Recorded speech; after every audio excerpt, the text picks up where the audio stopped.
Sep?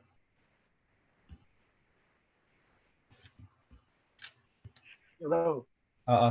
'Di ba dun sa before nung introduction ni Ann, meron kang parang intro? Short intro Na lang. short intro lang dun sa sa topic. Okay. Tapos ako naman magko-control. Cue mo na lang ako pag introduce mo na. Pag next slide. Sasabihin ko, yung last part, ladies and gentlemen, it is with great pleasure to introduce to you. Ayan, okay. Sige. Shift na ako slide na. Shift na ng slide. Okay, thanks. Okay.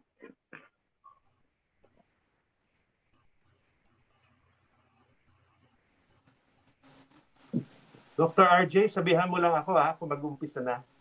Yes, Doc. Currently, we have 28 in the waiting room. Siguro we can start at 10:15. Sige. And let us all welcome Dr. John Chan. Doctor ba? Doctor din? Yes, hello. Yan, hi Dr. Chan. The husband. Iba yung connection ko para may backup si Ann kung sakaling may problema yung connection niya sa kabilang. We have 28 in the waiting room. Yeah. Thank you, Dr. Chan. Dr. Chan. Thank you. Okay.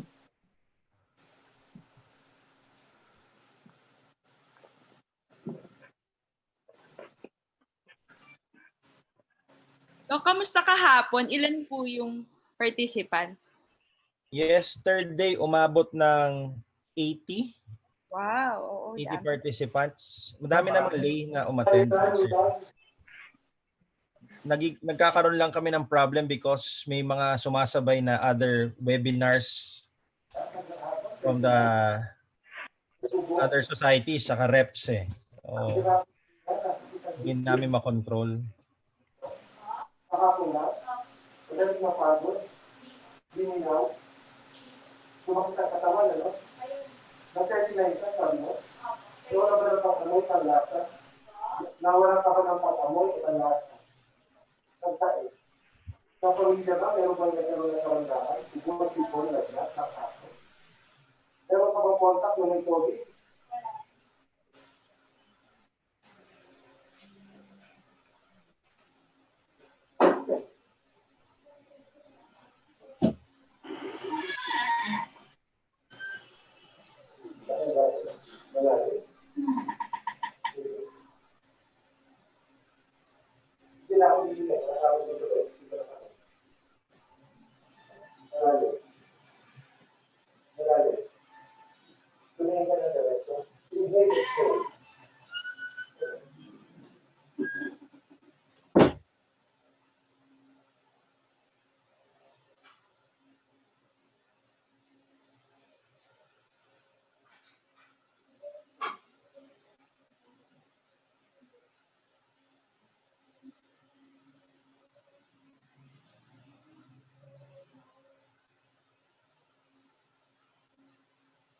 What do you want that for? 39. Wala ko po, wala sipon.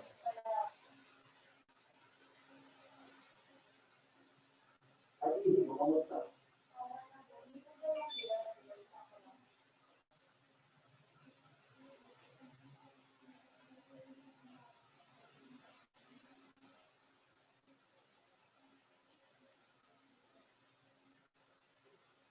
Pumunta ka, napawag ka na,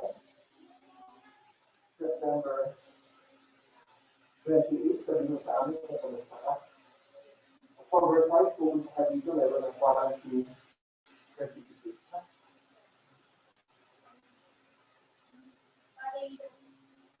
Pupunta ka lang ngayon sa barangay para sabihin mo na hindi ka nagsasalita. Kung hindi ka pupunta ngayon, hindi kayo nabibigyan ng certificate. Kita monitor ka naman, check mo ang temperature mo twice a day, i-record. Okay? Tapos, dali mo isulat sa papel, bring on follow-up. Twice a day, what happens? So again, 7 days, September 28, call sabihin mo sa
We currently have 51 in the waiting room.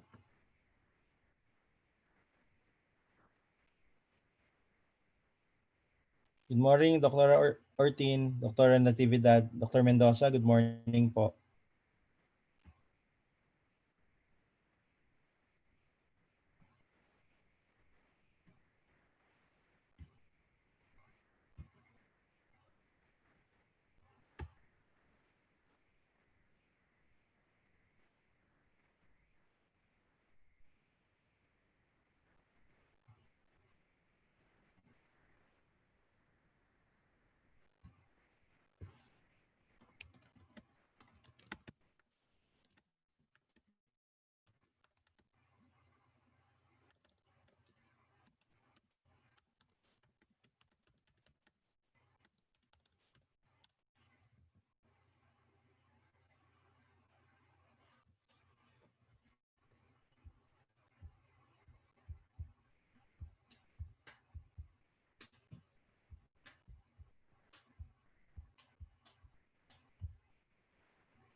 Tetet,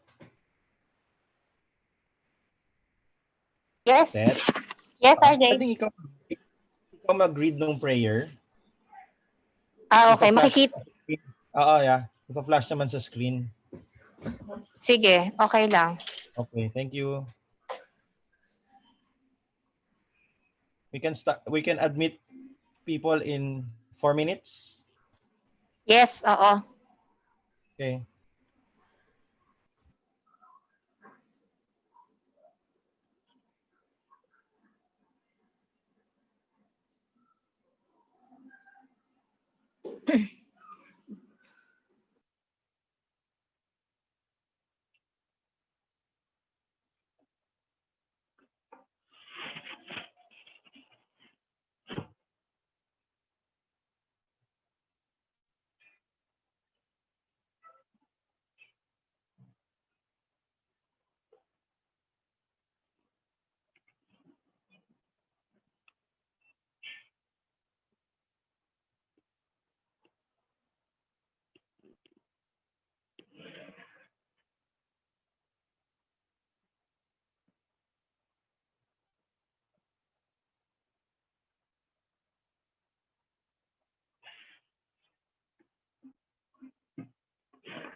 At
Doc Dave,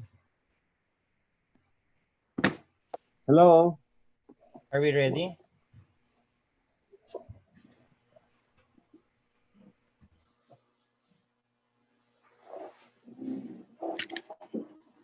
Okay. Ready?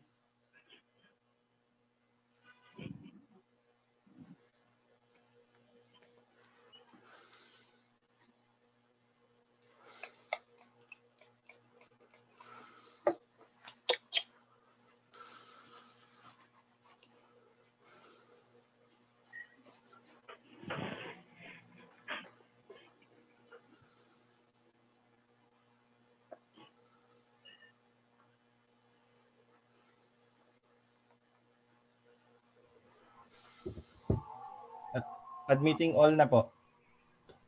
Okay, thank you.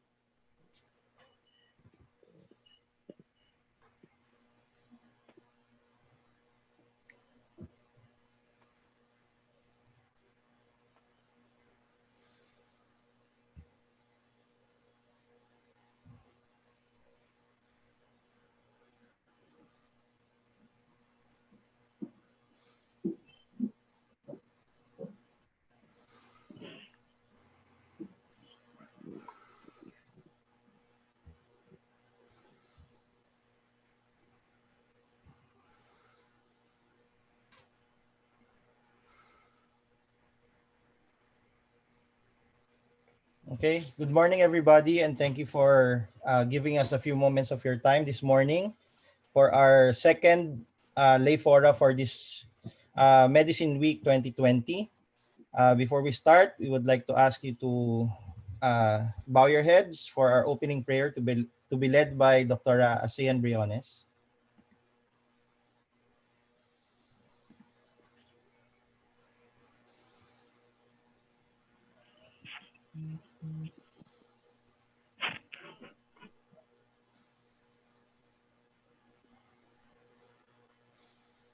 Can you see?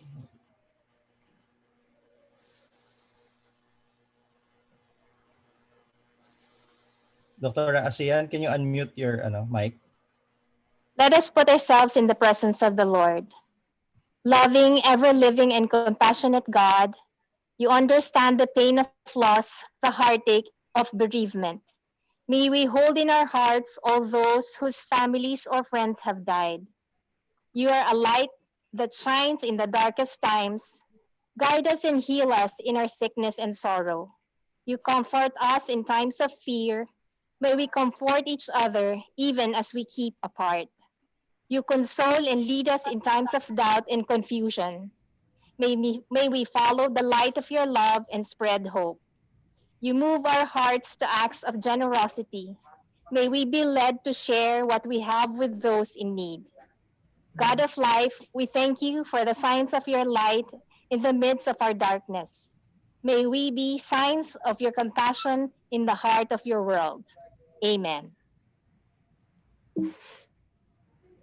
Thank you.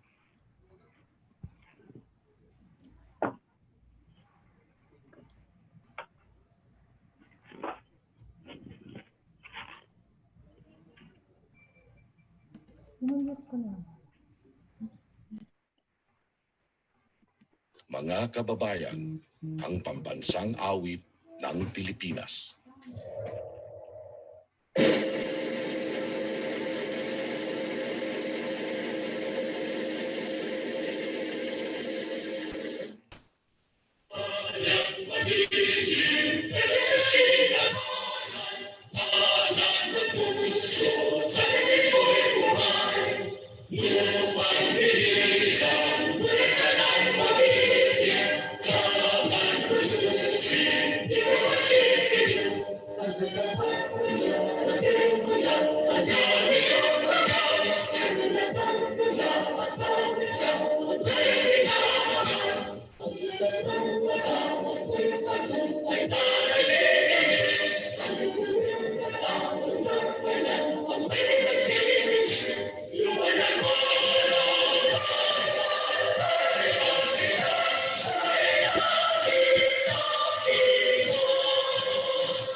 kasama sa kanan.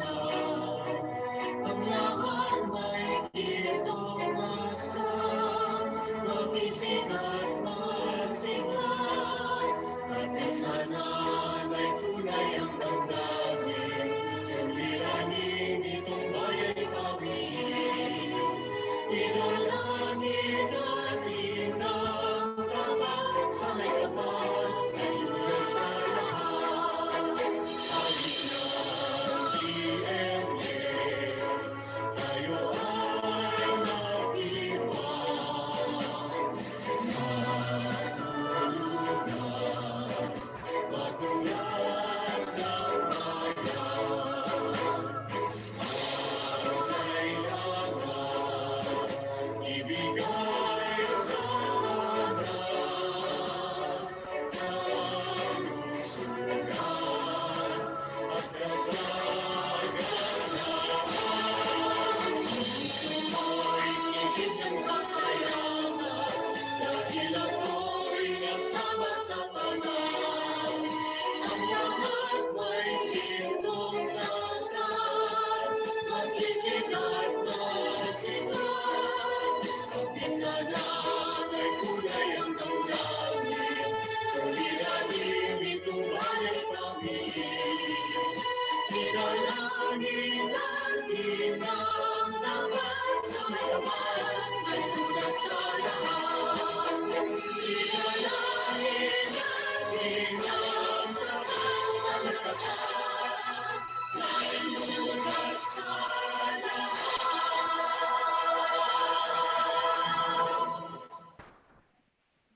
To formally open this morning's activity, may we call on our President, Dr. David Calapatia, for his opening remarks.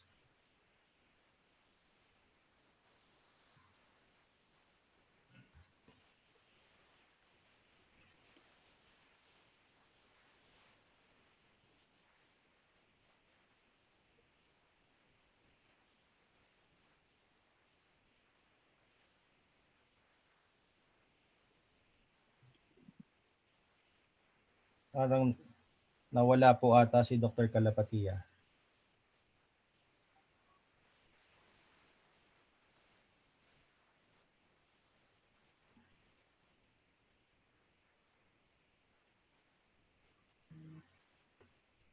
Anyway, in behalf of Dr. Calapatia, we would like to welcome you to this morning's second lay fora entitled COVID and the Planet, which our moderator will be giving a short intro on the topic. We have a very renowned lecturer for this morning. So thank you for all who attended despite the late announcement. Thank you and good day. Wait a minute.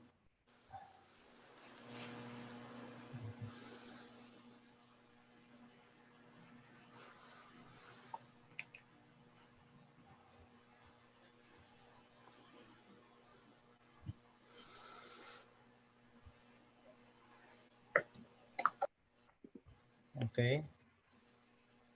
So just a few webinar rules. All participants are requested to stay muted during the duration of the webinar. If connectivity problems are encountered, disconnect and join again. Type questions and comments at the chat box at any time, and these will be answered during our open forum after the lecture. To introduce our moderator, he is a graduate of San Beda College of Medicine last 2007 and is a homegrown Olongapeño. He had his residency training in pediatrics at James L. Gordon Memorial Hospital and is a diplomate of the Philippine Pediatric Society. We all know him. Let us all welcome Dr. Joseph Francis Castillo as our moderator.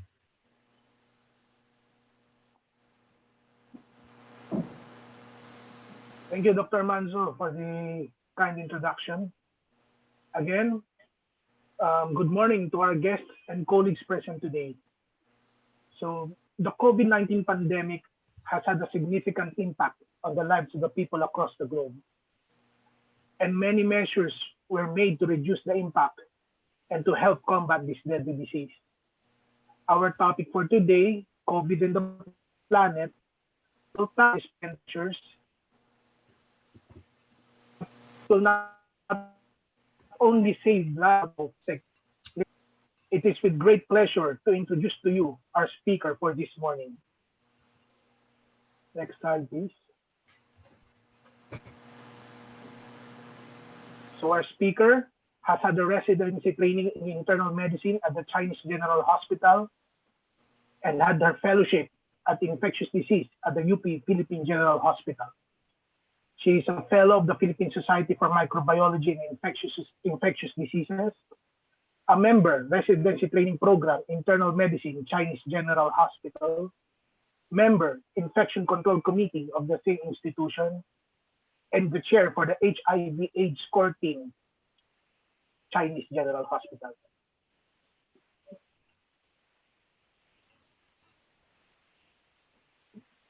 Please give a round of applause for our speaker, Dr. Anne Gabrielle Chan.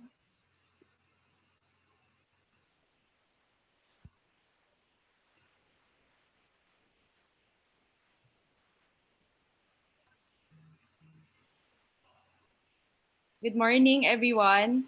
I'd like to thank you very much for this invitation. And for this morning, I'm tasked to discuss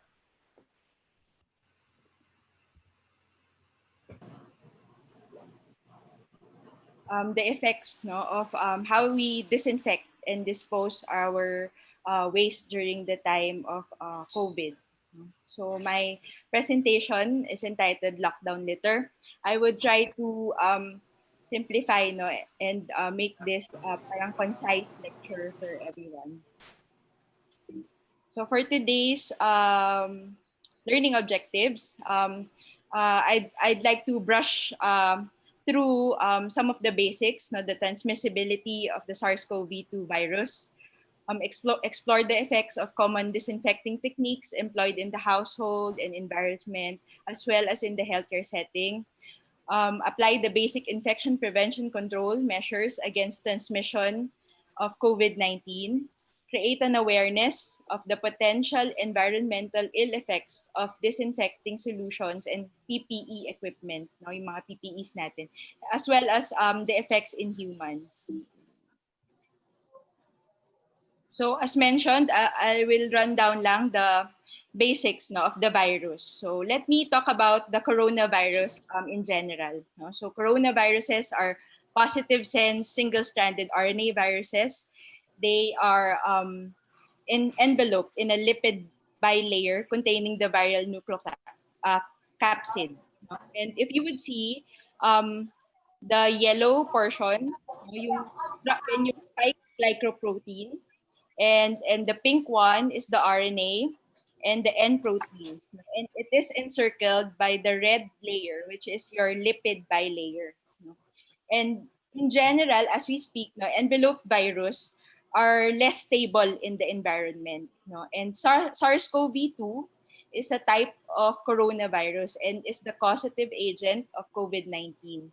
We all know that COVID-19 spreads from person to person, and happens commonly via the respiratory droplets. However, direct contact with contaminated surface is still to be investigated. Limited lang yung data with regards to this type of transmission. So what we will be talking about today is the virus outside of the host. So if it's outside the host, mabilis lang siya, very fragile and liable to most of the disinfecting agents.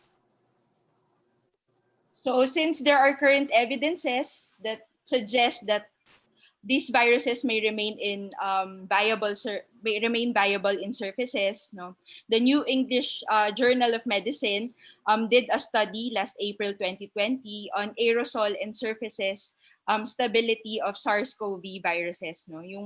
There are two types, SARS-CoV-1 and SARS-CoV-2. So SARS-CoV-2 is the causative agent of COVID-19, as mentioned earlier, And in this study, what they did is they tried to apply the virus, no, on cardboard, stainless steel, copper, and plastic.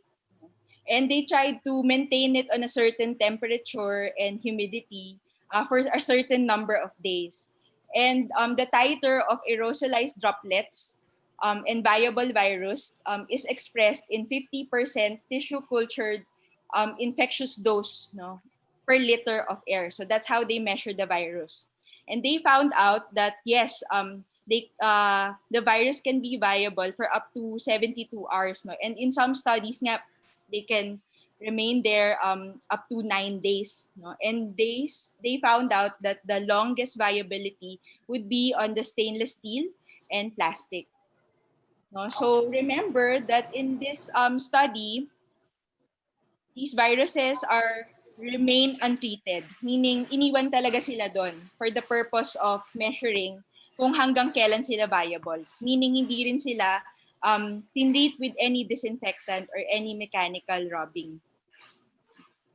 So another study, now that we know that they can persist in inanimate objects or surfaces, the WHO did a study, no, in the Journal of Hospital Infection Control, which is the latest study, on persistence of coronaviruses on inanimate surfaces and their inactivation with biocidal agents.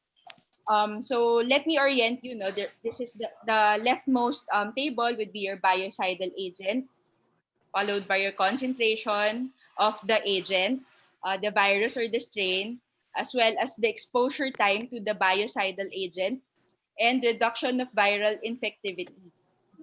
And in this study, the WHO recommends at least a log 3 reduction of the isolate, no, for a certain number of exposure time. No? And most of the biocidal agent clearly shows that most of these are efficiently inactivates the virus. No? So if you would see at least 60% and above of ethanol, even on at least 30 seconds of exposure time, would significantly reduce the viral infectivity or the log reduction. So in other biocidal agents, you would see sodium hypochlorite, kahit 30 seconds lang din, would significantly reduce the viability of the virus. Povidone iodine o yung betadine, no, at least 15 seconds to 1 minute would effectively reduce the inactivate the virus. So transmissibility from a contaminated surface, no, is it really proven? No, so at this time, as mentioned, the data is still limited, no, and most of the study were done on other viruses, not coronaviruses particularly, no. So as seen as in this evidence, merong mga studies that they did on influenza A virus.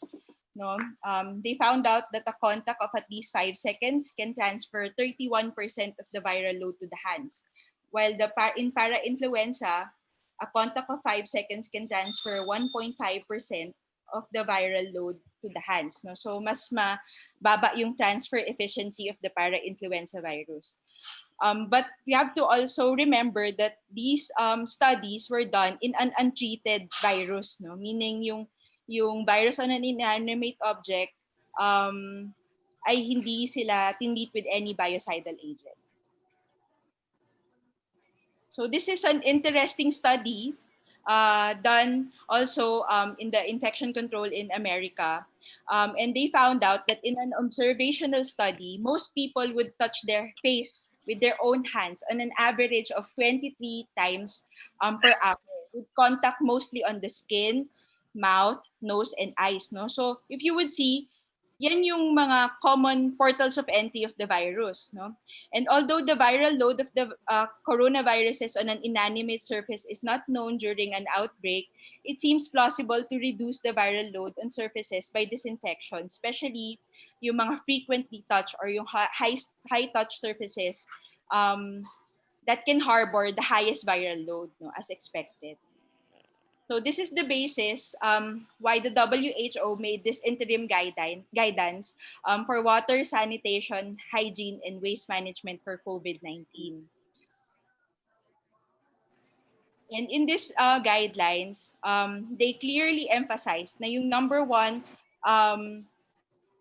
mode of decreasing the transmission would be hand hygiene. No? So for healthcare personnel, we all know the 5 moments for hand hygiene. No? Before putting on PPE, after removing PPE, when changing gloves, no? After any contact with the suspected or confirmed COVID-19 infection, no? Or their waste or yung secretions, after contact with any respiratory secretion before eating, and after using the toilet. And soap and water or an alcohol-based hand rub is emphasized, no? But hindi lang basta wash, no? We have to do yung pati yung mga insides of the thumb, 'di ba? Merong proper hand washing, and they require if the hands are not visibly dirty, at least 20 to 30 seconds, no? So if you would notice dun sa study that I showed earlier, merong minimum time, no? And you would see na at least 15 seconds of exposure time would clearly decrease the viral or inactivate the virus, no? The log reduction of the virus, no? But if the hands are visibly dirty, they would suggest to prolong it further, no, to 40 to 60 seconds. So sa household naman, also perform hand hygiene after blowing one's nose, coughing, sneezing, after using the restroom, before eating or preparing food, or after contact with animals or pets, before and after providing routine care for another person who needs assistance. No? And as mentioned, ganun din, at least 20 to 30 seconds for not visibly dirty hands, and kung visibly dirty, prolong it to 40 to 60 seconds. So ganun din pag mag-alcohol, hindi lang basta matouch lang ng alcohol, okay na yon, no? So dapat merong exposure time.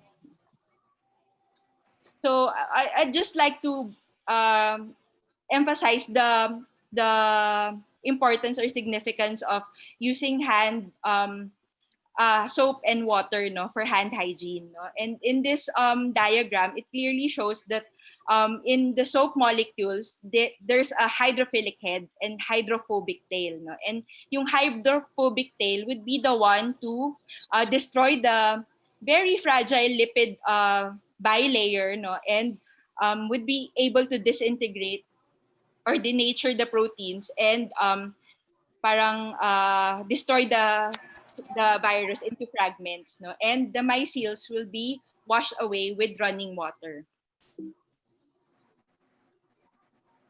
So yun yung in-emphasize nila, yun yung pinaka-significant na barrier natin against the transmission of COVID-19. And next would be yung cleaning practices. So number 1, environmental cleaning with sodium hypochlorite, at least 1,000 parts per million. No, if yung visibly may spill talaga or visibly dirty areas, you clean it with a higher solution, no, yung sodium hypochlorite, at least 5,000 parts per million.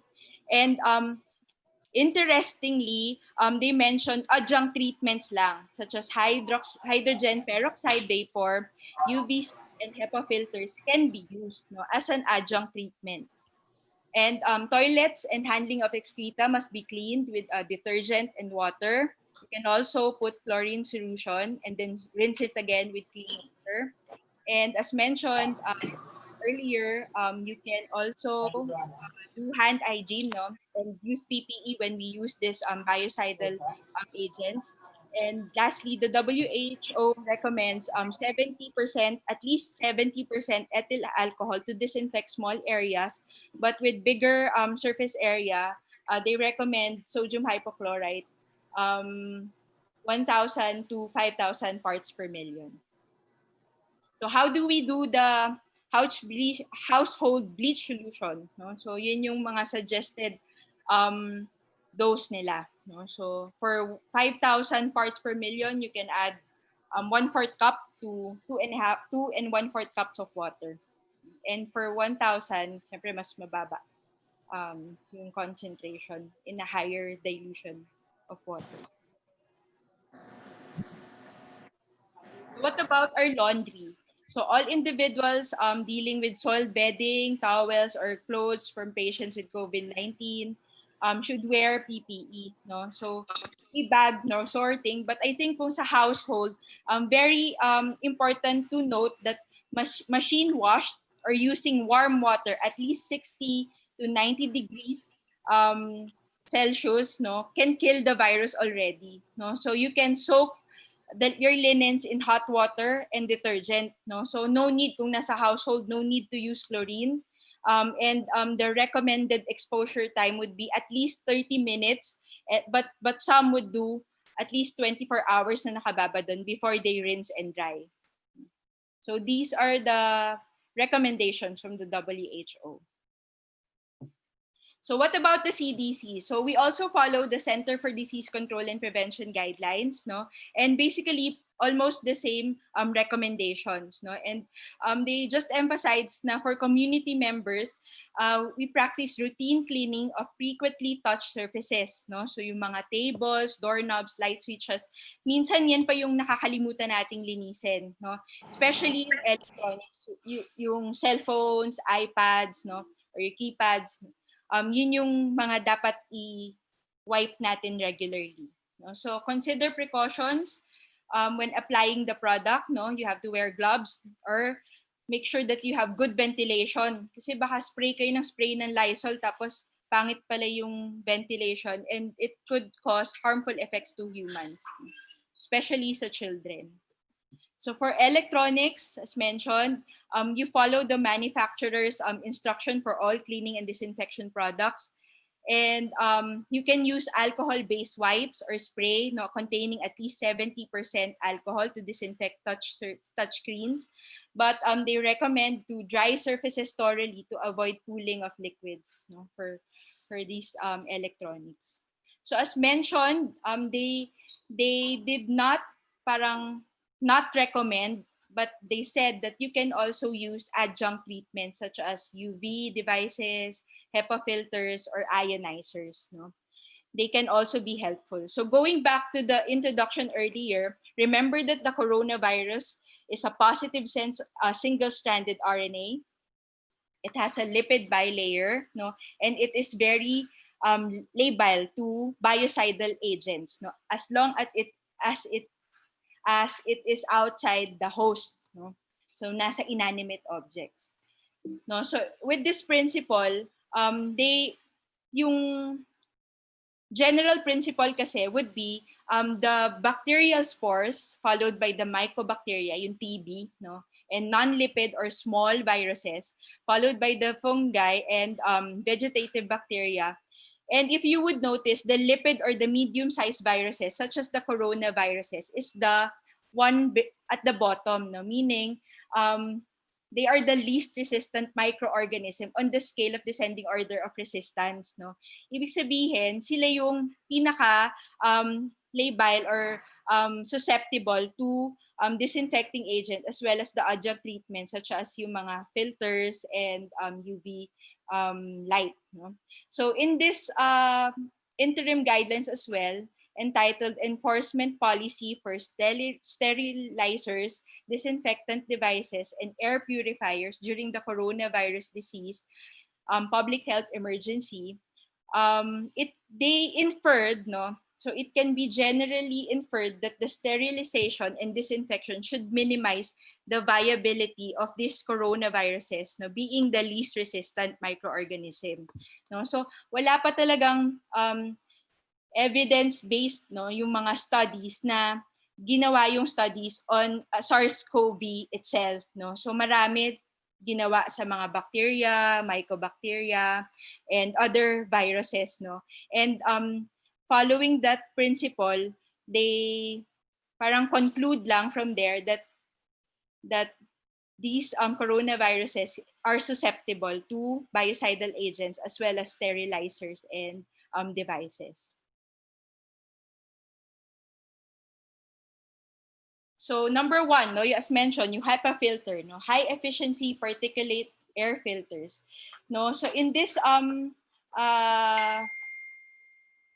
in this device, the air purifiers can be designed to filter out virus-sized particles. No? So as mentioned earlier, coronaviruses are medium-sized particles. No? So nandun siya sa mga 1 micrometer na size. No? So if you would see filtration efficiencies of these kinds of devices would filter out at least 95% for aerosol with a diameter size of 0.25 to 1 and nearly 100 for those with greater than 2.5 micrometer diameter. No?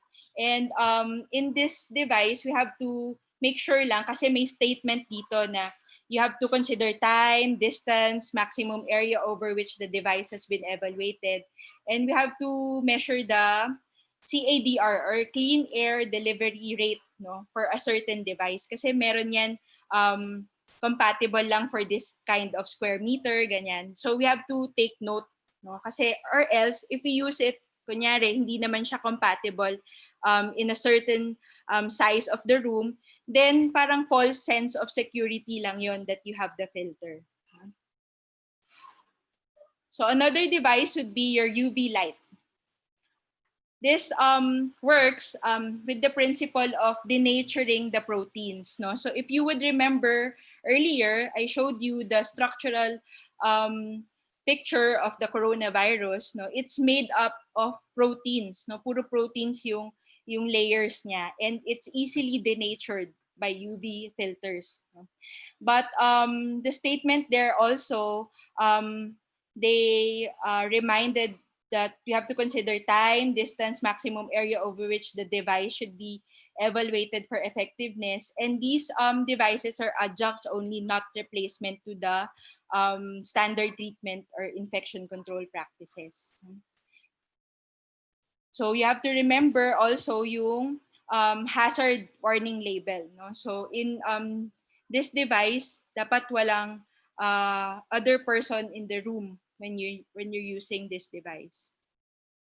So what about the ionizing air effects, no, of the portable ionizer? So they use naman the principle of ionizer generates the negative ions. No? So as mentioned earlier, the coronavirus are positively charged, are positive sense single-stranded RNA. No? And these would attract them to the collector plates. No? And most of the studies would show na inactivate yung virus. However, most of the studies are done, no, in influenza viruses, and the specs of the ionizer are variable. No? Some would use portable and certain number of volts, and some would use yung malalaking ionizer. So wala pang clear-cut data also on this one. And most would use Harley guinea pigs. No? So we have to consider also kung talagang pareho yung intranasal conditions of humans and guinea pigs. No? So they did not discourage, but they said you can use it, no? But hindi pa talaga siya proven for SARS-CoV in particular. No, so now that we have discussed the disinfection, biocidal agents, the devices to use in preventing the transmission,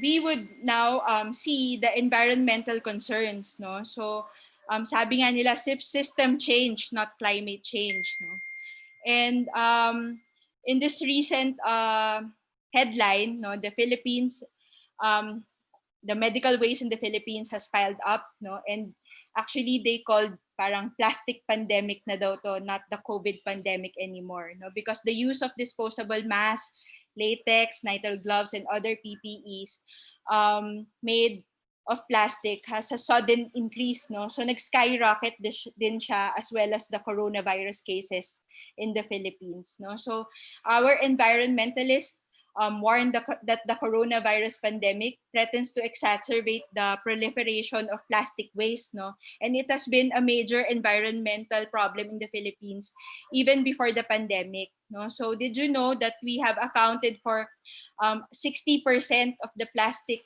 waste leakage into the world's ocean, no? So us together with China, Indonesia, Vietnam, and Thailand. So medyo nakakalungkot yon. And plastic pollution has wreaked havoc in marine wildlife and fisheries, as well as yung mga marine ecosystem. So we have to be careful, no, and mindful of how we dispose this PPE and kung kailangan ba talaga natin. No?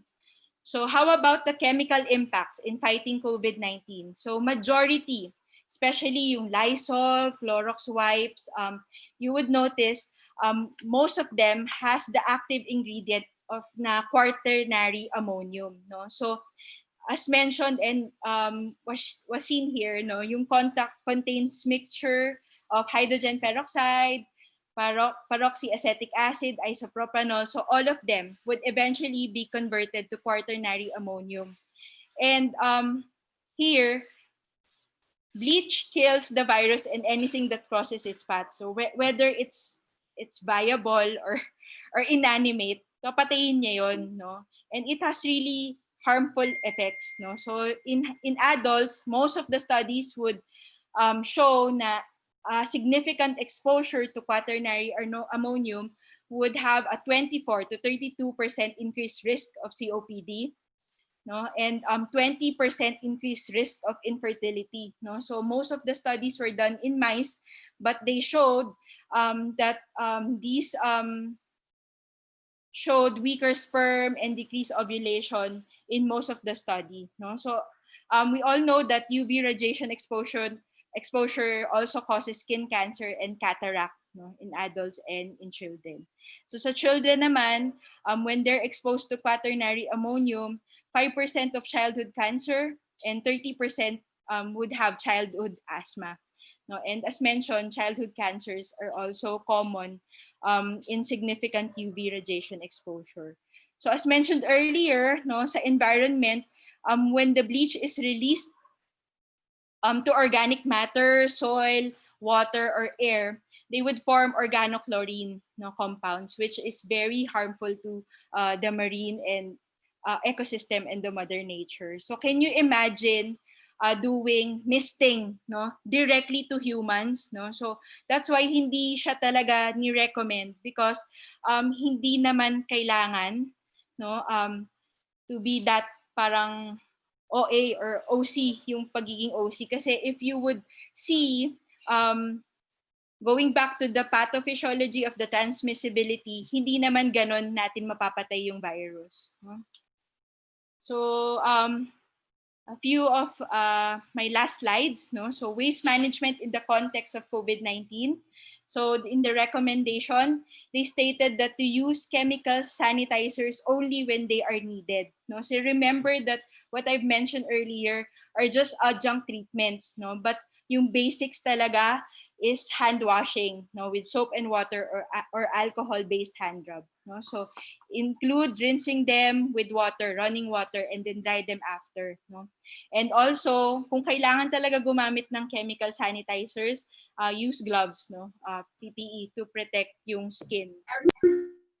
Next would be segregate waste at source. I think ito yung pinaka-importante. Hindi lang tayo, we have to be responsible and mindful on how we dispose our waste, lalo na sa household, no?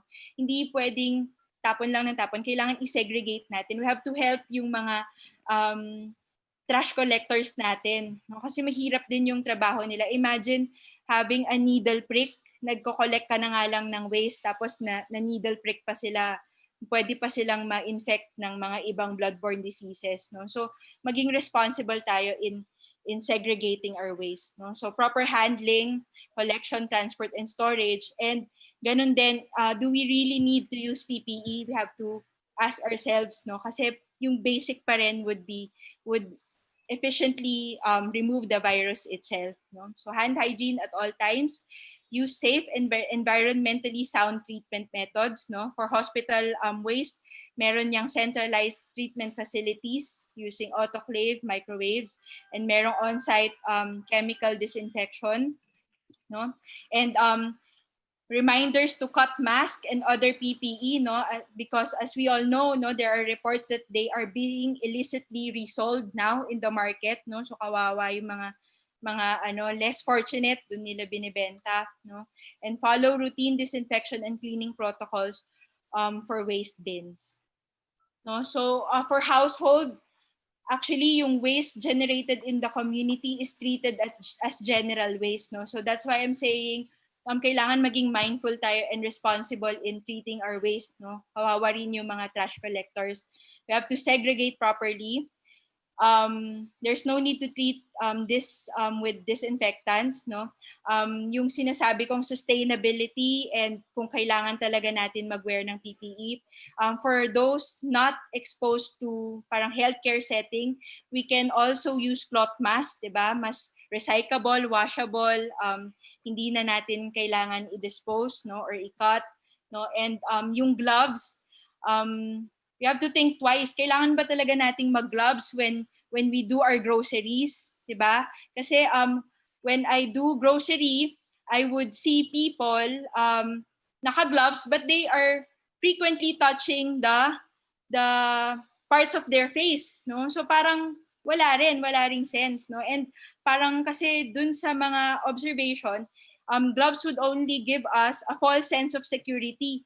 Parang hawak ka ng hawak pero hindi mo na siya dinidisinfect with alcohol-based hand rub kasi inisip mo naka-gloves ka, no? So parang isipin natin, consider natin, do we really need to use gloves, no, in non-healthcare setting areas, no?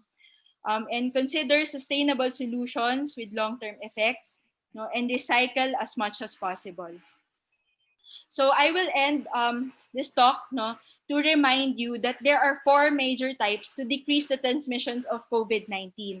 And these are evidence-based, no? So proper hand hygiene, as mentioned alone, would decrease at least 86% of the risk of acquiring COVID-19, no? Alone lang yan. Kung maghugas ka lang ng kamay, 80% meron ka ng protection, no? Pero if you wear a mask alone, merong 85% protection din or decreased risk of acquiring COVID-19. What about physical distancing alone? It can protect us at least 82%. And lastly, wearing a face shield alone would give us a 78% decreased risk of transmission. So ano pa kung pinapractice natin tong 4 modes of transmission, 'di ba? So ibig sabihin mas higher yung chance natin not to get the virus, no? So again, we go back to the basics. So kailangan ba talaga natin yung biocidal agents when we can practice these 4 modes of decreasing transmission effectively, no? Effectively meaning to wear this PPE properly, no? So I've seen a lot of people wearing face shield pero nakataas, no? Nakasabit sa forehead. Yung iba naman wearing mask but hindi naman nakalabas naman yung nose or nasa chin, no? So remember that these percentage or these evidences are only effective if we wear the PPE properly. So with this, my key messages, we always go back to what I showed you earlier, no? Coronaviruses are labile outside the host and can be susceptible to any treatment with disinfectants. So kahit yung simple hand washing and practice the four important modes of protection, we can inactivate the virus, no? So number 2 would be mechanical scrubbing or rubbing is still the best means of disinfection. Meaning, yung exposure time na sinasabi niya kanina, that is yung solution na nira-rub mo or ini-scrub mo, no? So if you would notice sa hospital, pag nagde-discharge ng patient, a COVID patient that's discharged na, yung room, sinascrub yan wall to wall with bleach. No, with bleach.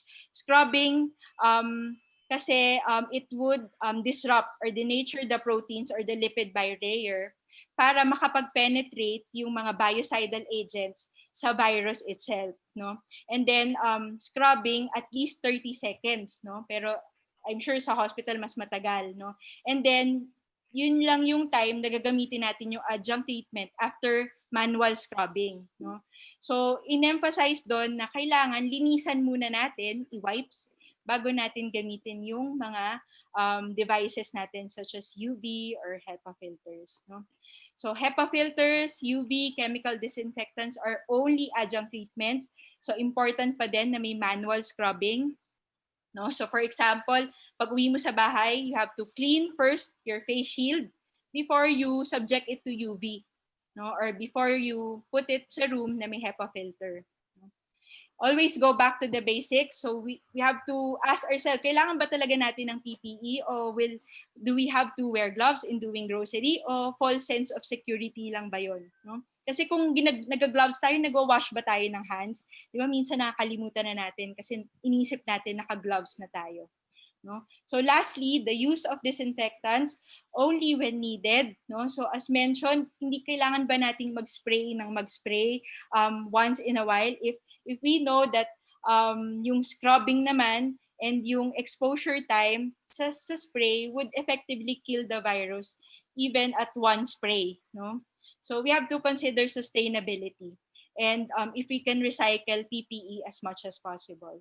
So with this, thank you for listening, and if you have any questions, I'm glad to answer them if I can. Thank you, Dr. Chan, for the very informative lecture. Very helpful, with regards to our everyday lives, especially sa mga practice and cleaning. Before we proceed to our open forum, I would like to again call the president of the Olongapo City Medical Society, Dr. Kalapipia, to share a few words with us.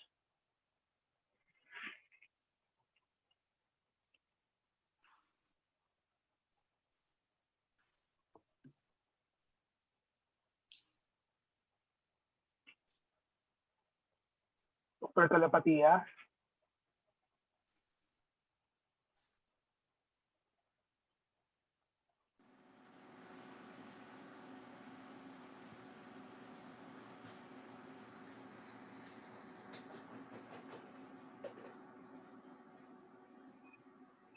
Hindi yata connected si Dr.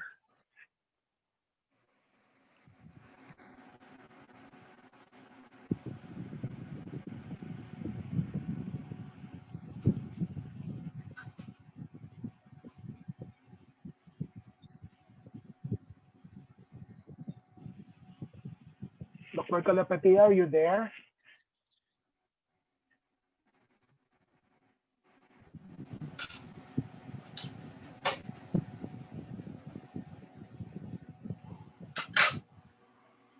I think having some difficulties. Anyway, let us proceed to our open forum. Doctor, I would like to ask the first question. You mentioned the cleaning and the disinfection. We all know that there are certain protocols in place already for hospitals and major healthcare facilities. What can you say about the frequency, especially in the household or the outpatient settings, yung mga private clinics, with regards to cleaning and disinfection? How frequent? For example, mga common na areas that patients go to, mga chairs, doorknobs, you mentioned doorknobs, our tables. How frequent? Do we do it per every patient, or can we do it on a regular time intervals? I would recommend, Doc, to do it every after patient. No? Kasi wipe lang naman. So, mabilis lang with alcohol. No? But in certain types of patient, hindi ko alam kung kasi most of us are doing teleconsult, no? But in patients na parang sickly sila, mas sickly, I would suggest na parang longer yung pag-wipes ng mga areas. For example, yung naupuan niya, yung knobs, ganun. Better na mas longer natin i-wipe or yung exposure time with the disinfection. For household naman, I think yung recommendation would be at least twice, no? twice, pero hindi naman natin in-expect na high yung viral load unless we have a patient or a relative na naka-quarantine sa house. Then every after use, kasi ideally dapat meron siyang sariling bathroom, 'di ba? But if hindi possible, every after use din kung ano yung gagamitin niya. Okay, thank you for that. We have some questions already loaded na actually, ano? So from first question from Dr. De La Cruz, Anthony De La Cruz. Can you comment about what about the use of organic disinfectants? Actually, limited din yung data on organic disinfectant, no? But parang mas environmentally friendly kasi yung organic disinfectant. But yung disinfectant per se can also eliminate the virus, no? Provided na i-scrub siya. Meron pa ring manual or mechanical scrubbing using the organic disinfectant at a certain number of exposure time, no? So at least 30 seconds. So I think it is also helpful kasi nga actually yung mga data would be on bacteria, pero as mentioned earlier in the lecture, kung na-eliminate niya yung mga bacterial spores, then it can also eliminate yung mga medium-sized viruses such as coronavirus. Okay.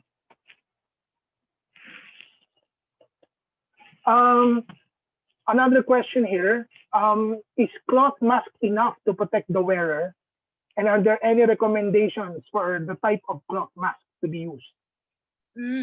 Actually, yung cloth mask is recommended by the CDC for the general population, no? Kasi hindi naman sila ma-expose sa healthcare setting or dun sa mga aerosolized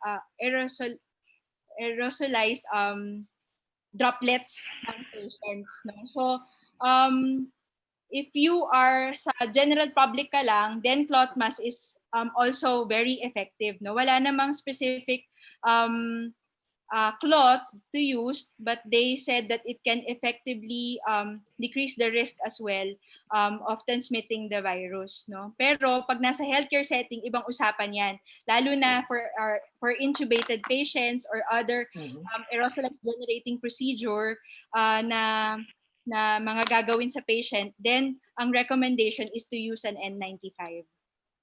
Okay. There's a question here, Doctora. No? Is Zuno 71 microbe shield recommended? It's also, I tried to look at it sa internet, no? It's also a solution, no? Parang Sanosil. And it states there na parang 99% kills spores and mycobacteria. So I think if we parang apply the principles shown earlier, it can also effectively reduce the virus as long as merong mechanical scrubbing, ha. Hindi yung parang ibubuhos lang na gano'n, tapos iiwan doon. So kailangan may mechanical scrubbing pa rin. Okay. Another question here is, any comments on the other type of masks other than the advisable ones? For example, the copper mask and other trending masks sold online. Yung copper mask is wala po talaga akong makitang data on that, no? But I think any mask can effectively reduce naman, but we have to remember kasi for these types of reusable mask, kailangan din natin silang linisin frequently. No, hindi yung parang yun lang siya tapos hindi niyo na siya papalitan, no? So some would require pinapalitan yung filter inside, no? So we have to take note dun sa parang manual nila kung kailan ba dapat palitan yung filter, kung kailan dapat i-wipe yung surfaces, no? I think yung copper mask kasi parang plastic yung labas niya, no? So kailangan punasan din natin yon once in a while, no? So ingat lang sa mga ganun. Yung merong mga valves, actually yun yung parang diniscourage because yung in-exhale kasi natin is also exhaled through the valve, no? So if you are parang a carrier or asymptomatic pala na COVID, pwede mong pwede mo ring i-shed yung virus doon. So, yun yung parang diniscourage lang, yung mga mask na may valves. Okay. And how about a question here? If you use your PPEs properly while on duty in a COVID positive area or in the wards, do you still need to be quarantined for 14 days post-duty? This is common yata among hospitals eh. Actually, hindi, no? Yung if you have followed the proper donning and doffing sequences as well as worn proper PPE, it's not considered as exposure, no? So for example, I always every day I make rounds sa COVID wards, no, for my COVID patients. Pero hindi ako nagka-quarantine kasi I make sure na yung nag-properly don and doff ako and tama yung pagsuot ko ng PPE and complete yung PPE ko, no? Kasi it's not considered as exposure. And if you would look sa mga studies available, if you would notice, mas hindi pa nga nagkakaroon ng COVID yung mga assigned sa COVID ward kesa yung mga nasa labas, no? Kasi naka-PPE sila, alam nila na protected sila, nagpa-practice sila ng proper donning and doffing. So hindi siya talaga considered as exposure. So ganun din sa DOH guidelines, 'di ba? Yung ano doon yung premises nila for exposure is dapat hindi naka-PPE to be considered as exposed. Okay. In relation to that question, Doctor, I have a question. For example, I had a patient, for example, and of course, initially hindi pa considered na COVID. Then I made my rounds, say mabilis lang, 10 to 15 minutes lang. I wear my mask and face shield, but no PPE. This is the regular wards. Then suddenly, nag-positive sa swab or nagkaroon ng symptoms. How about me? Do I still need to go or have quarantine? To do quarantine? Doc, in the DOH guidelines, meron kasing categories, no?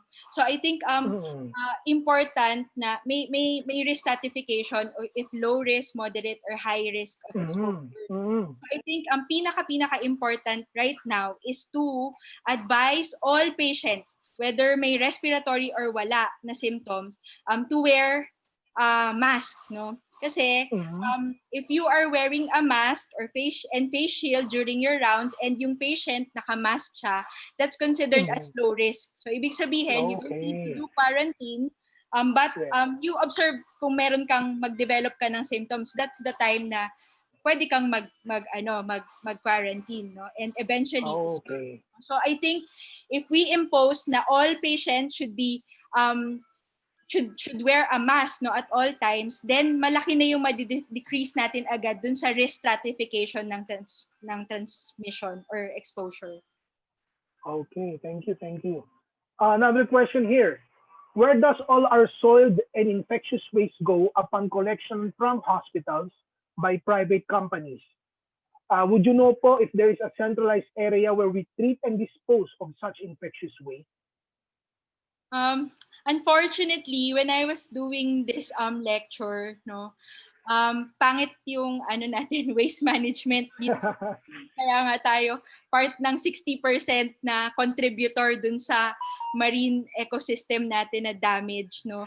So I think what I learned in doing this lecture is to parang strengthen yung mga policies natin kasi hindi masyadong hindi nabibigyan ng attention yung hospital waste, no, kung saan sila nilalagay mabuti.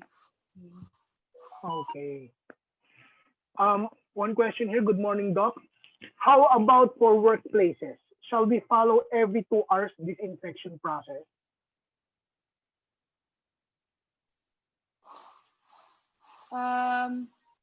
I think hindi naman required na every 2 hours, no? So as mentioned earlier, pwede na every after patient, no? And if mukhang kagaya nun, if parang visibly parang mas sick yung patient or visibly dirty yung area, then doon natin siya i-clean. Okay. Kasi, So pang visibly, ah, pang visibly soiled yes, Doc. or okay. Excuse me, Doc. This is Christine from Wistron. Just want to clarify that question. That question is actually for the companies, private company po, like the manufacturing workplaces. Oo. Unfortunately, hindi, 'di ba, parang lahat sila napupunta lang dun sa ano, sa payatas. Dun sa ano, so parang hindi, wala tayong proper na parang yung parang main na um, yung sewage, saka yung parang processing ng mga chemicals natin, no? Nasa news yan. Actually, yun yung isa dun na discuss sa article na pinakita ko. So unfortunately, kailangan i-strengthen yung policy. Kasi naghahanap ako kung saan nila walang parang strict guidelines on how to manage yung waste. Hi, Anne. Okay. And if I may, sorry, I think the question is the disinfection in the workplace. If kailangan ba every 2 hours or how often do they disinfect in the workplace? Sa mga companies, yeah. Hospital to, Doc? No, not the workplace. Dito sa Company. SBMA, there are companies. Companies. Okay. Ako, I would suggest, syempre before starting yung work, no? So pagpasok mo, you can clean yung mga work area mo, and then before ka umalis, tsaka mo i-clean ulit. But I don't think parang kailangan to every 2 hours na disinfection kung hindi naman visibly parang dirty yung area, no? Kasi kagaya nun, if you would spray Lysol every 2 hours, expose ka na sa quaternary ammonium, 'di ba? Significant amount din ng exposure. Pero if you come to think of it, parang kung nalinisan mo naman siya, hindi siya visibly soiled, wala namang ibang na-expose dun sa table mo kundi ikaw lang, then sa tingin ko, pagpasok and pag-alis, pwede na. Doctora, good morning. Morning If I po. may give my observation, I'm working here in SBMA, and most of the time I was dealing with private companies in manufacturing. And correct me if I'm wrong with my recommendation that was given about months ago, that disinfection must be done before and after. That's what you have said. Especially kasi shifting po yan eh. Sometimes they have 3 shifting. So bago umalis, dapat i-disinfect nila yung work areas nila. Dapat maging resilient din eh. Teaching them how to be resilient. Kasi kami, we only have few crew members to do the disinfection. We call it the decontamination team. But teaching them how to disinfect their areas. So ang recommendation namin, Doctor, is that after ng shifting nila, dapat i-clean nila. And then yung incoming na shift naman, for double purpose din, they have to wipe also yung work area nila. So yung Doctora, ang recommendations ko to all locators and especially the manufacturing here in SBMA. Salamat po. Thank you, sir. Actually, I agree, no? Hindi na natin hintayin. Ha? Galing ni Chiprani. Oo nga. Parang dumating pa yung mga janitors or those who are in charge of cleaning, no? We have to be responsible, no? For everyone. Kailangan linisin natin yung work area natin. I think mabilis lang naman yun, di ba? Agree ako doon, sir. Thank you, ma'am. Thank you, ma'am. Maraming salamat po. All right. So we'll continue with more questions from the chat box. One question from the school. Sa Yes school po. po, we are disinfecting every Friday. How often do we disinfect our school po? Sa school security. For the school security. Hello po, Dr. Ann Chan. Hello, ma'am. Yes po. I'm Reggie Lay from Comtech Computer and Business School. Tanong ko lang po, yung sa food box po, yung sa may entrance, kailangan po ba ang ano nun, everyday siya papalitan ng ano or twice a day dapat palitan?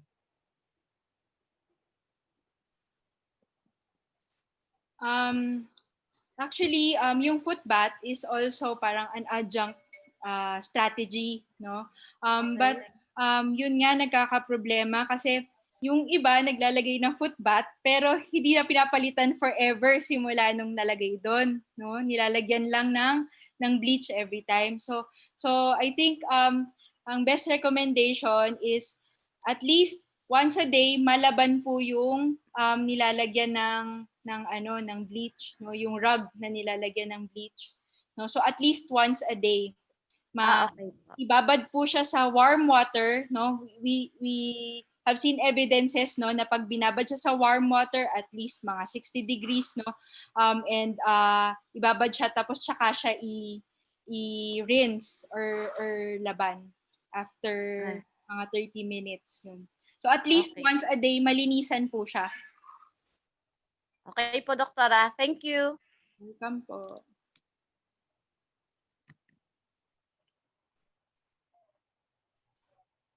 So, the previous question, Doktora, sa school daw po. So they are disinfecting every Friday. How often do we disinfect our school po? For, I think, school security to.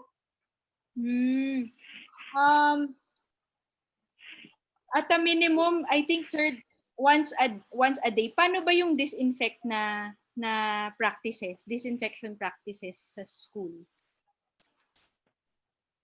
Kasi hello po. Nagkukuan po kami, ma'am. Nag-spray po kami ng ginagamit namin yung combination ng bleach, yung Clorox. So far, ma'am, ngayon gumagamit kami ng UV light para sa kwarto. Para matanggal po yung virus ng classroom. Then yung ginagawa namin ngayon, Doc, ay every Friday kami doon sa spray ng school ground namin. So is it possible, ma'am, na safe pa rin kami? Kasi minsan may pumapasok po na mga magulang, kumukuha ng card. Yun, kaya ako po natanong kung paano dinidisinfect, no? Kasi yun po yung madalas ko napapansin, nagmi-misting sila, nagpapausok, no? Parang nag-ano, pero hindi po nasa scrub. Nagsa-scrub po ba kayo? Parang wall to wall? Nililinisan, wina-wipe yung mga walls? So ma'am, kailangan pala naming i-scrub siya. Oo, kasi Doc, para kung parang mist lang or sprayan mo lang siya, ang mangyayari lang is magsisettle lang yung disinfectant sa mga walls or sa floors, pero hindi na-disturb yung, kumbaga hindi na-disturb or nasisira yung virus, hindi makakapasok yung disinfectant na nilalagay nyo. No? Dapat kahit papaano everyday magmamap pa rin ng floors, no? Or ililinisan pa rin yung wall kahit once a day lang, basta madi-disturb mo yung virus. Ibig sabihin mararub mo siya, mechanically scrub mo siya. Tapos pwede mong gamitin yung mga adjunct na ginagawa nyo tulad ng spray or yung pag UV, okay naman yon, no? Pero para maging effective yon, kailangan is iwa-wipe, is-scrub. Okay, thank you, Doc. Welcome po.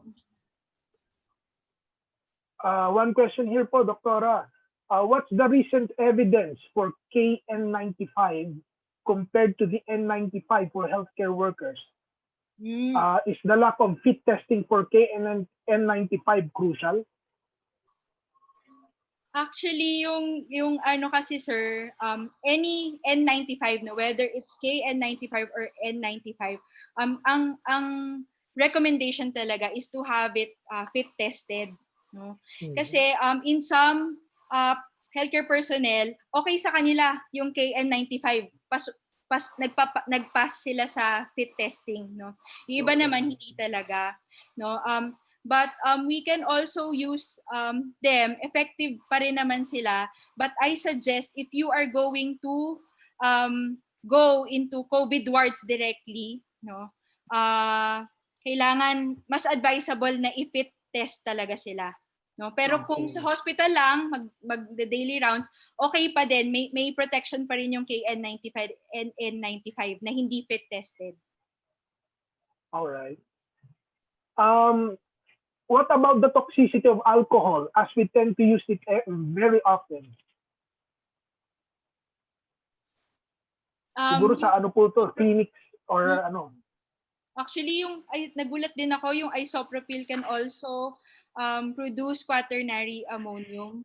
No? So, yun nga, bukod dun sa, I'm sure yung mga acute effects, di ba? Kung napansin nyo, sobrang dry na nung skin natin. Tapos, yung iba nagkakaroon ng parang superimposed bacterial infection kung parang yung nagsusugat-sugat na, no? So these are yung parang mga acute effects of alcohol. And yun nga, meron pa ring mga evidences na parang carcinogenic din siya in the long run, no? So parang mas okay pa rin talaga kung merong sink, mag-soap and water na lang talaga tayo. Hand washing pa rin. So how about MDs who see patients? How can we be assured that we will not bring the infection to our families? Should we still wear masks at home?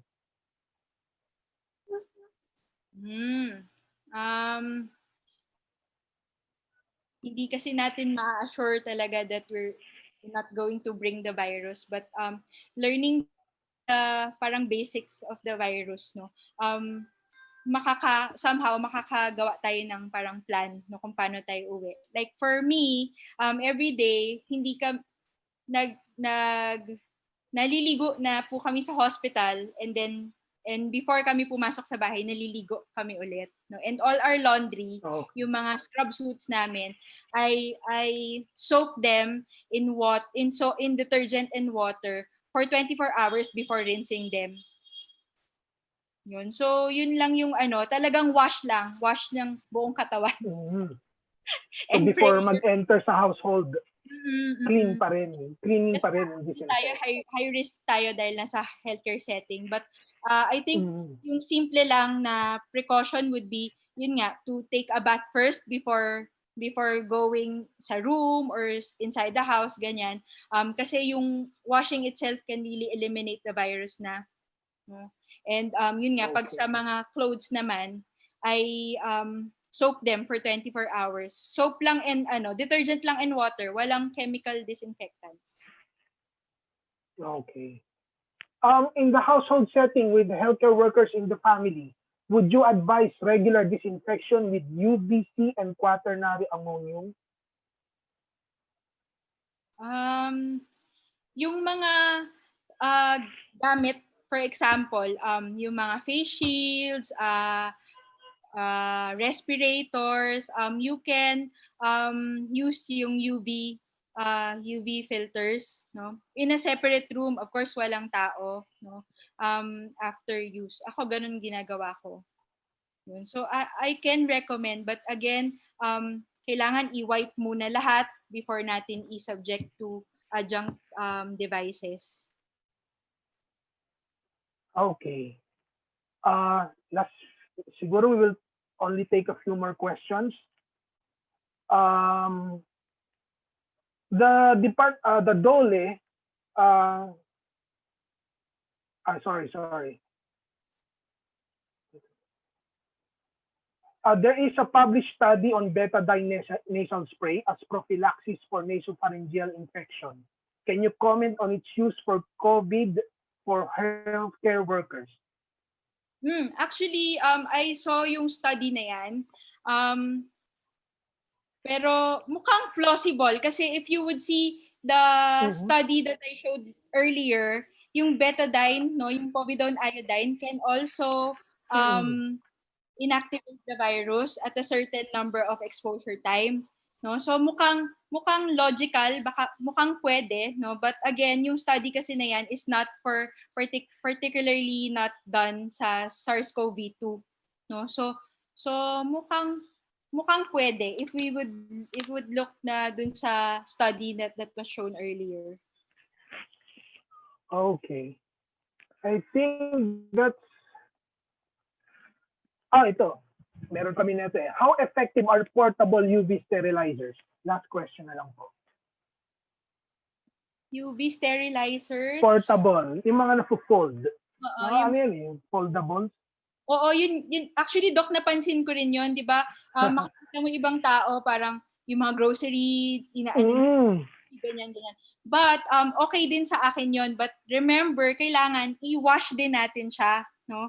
So, i-share ko lang ako yung groceries namin, yung mga delata, wina-wash namin sa running water lang.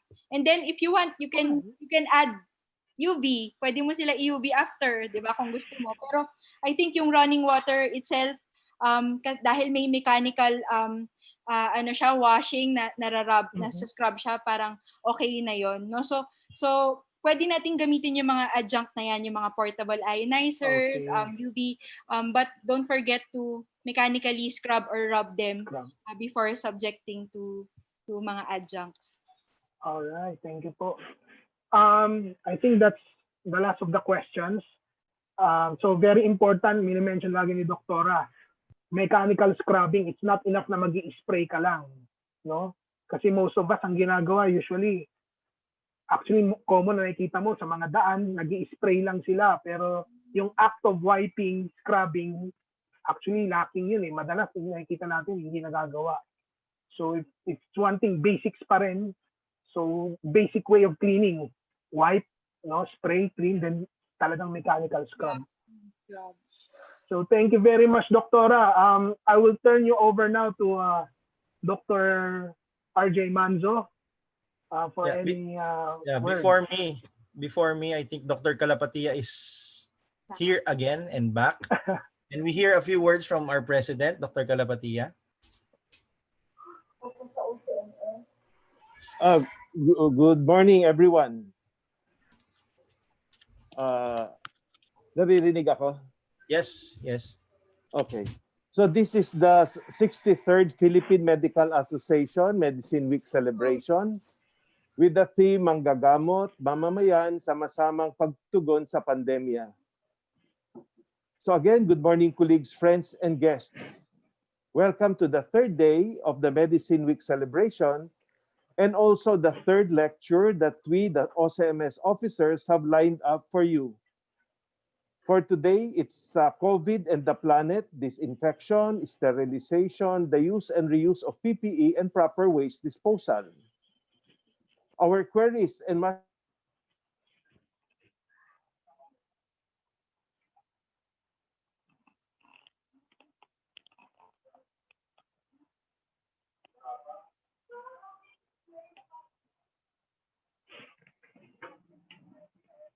its spread. Are we doing and following the right protocol or should we be doing more? May mga araw na talagang nakakapraning, nakakapanik na din. Kung minsan, we really should have a unified protocol to stem its transmission.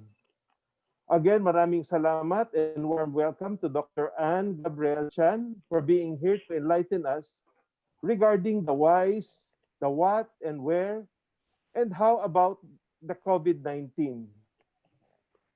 Her key point messages are responsible and mindful in treating our waste. We have to segregate the sustainability of PPE, wash the reusable cloth masks, especially in the general population. It is a must to do mechanical scrubbing, not only spraying.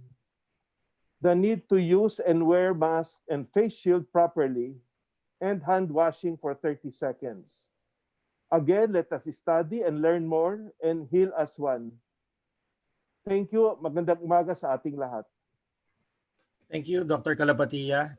Since we are with sharing, I think Dr. Calapatia will agree with me that you have to have for healthcare workers, we have to have an infection control wipe at home. So before we enter, after groceries, we take 30 minutes before we can enter the house. Lalo na pag maraming grocery. So we have to wipe everything out.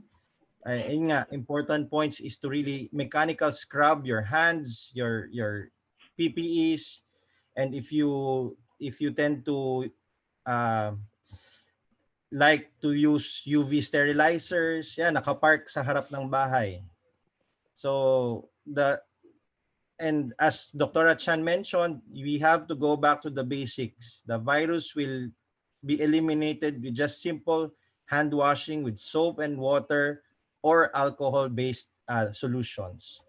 So with that, in behalf of the officers of the Olongapo Medical Society, we would like to give this certificate of appreciation to Dr. Anne Gabriel Chan for in grateful appreciation as guest speaker for the topic COVID and the Planet as part of the Medicine Week celebration, given this 22nd of September 2020 during the virtual Zoom webinars, signed by Dr. Paulo Villarreal, our secretary, myself as the chairman of Medicine Week, and Dr. David Calapatia as the president of OCMS. Thank you, Dr. Chan. That was a very basic but very important topic that you discussed, and it was well discussed. Thank you to the audience, also to those who had their questions. And likewise, we would like to award the certificate of appreciation to our moderator, Dr. Joseph Francis Castillo, in grateful appreciation for moderating COVID and the planet. So thank you, Dr. Castillo. Thank you very much. So to close, this virus has been affecting our lives every day. It is still a dynamic disease. We don't know how long it will take and what will happen in the near future. So we have to do what's best right here, right now for us. We have to embrace the new normal. And that's why we are conducting this series of webinars for this Medicine Week, just to inform the people what are the recent updates, what are the protocols and guidelines. So with that, I would like to invite the OCMS members and the auxiliaries for a very interesting topic. Maybe Dr. Chan would like to attend tonight at 6 o'clock, the future of healthcare. So reimagining the customer journey and the digital transformation of health and wellness delivery. We have a very opinionated and very well-read Professor Richard Cruz, an associate professor of Asian Institute of Management. We actually had a meeting, 15 minutes, it became 1 hour because of all his ideas. So we hope to see you tonight at 6 p.m. The Zoom link has been sent, and we will just remind you for tonight's activity. Again, thank you very much and have a good day.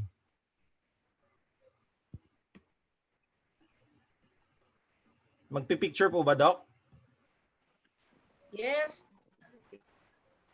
Documentation ng mga Can you please attendees. open your videos?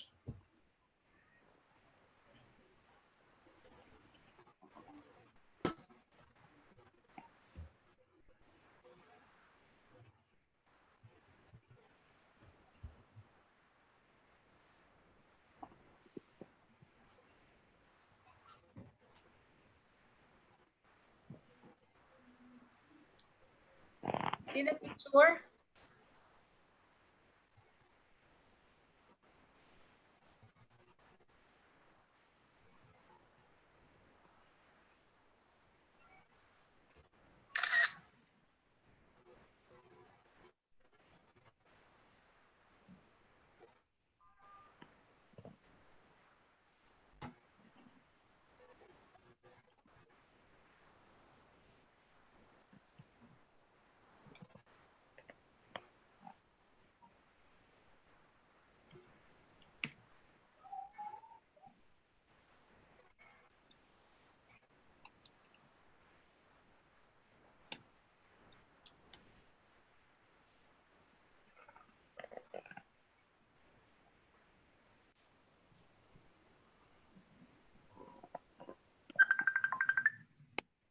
Okay na po. Thank you, everyone. Okay, Thank you very much, everybody. Dr. Chan. Thank you po. See you Salamat po tonight. sa mga umattend. Thank you, Dr. Chan. Thank you. Thank you, Thank you, Doktora. Nice to see you, Dr. V.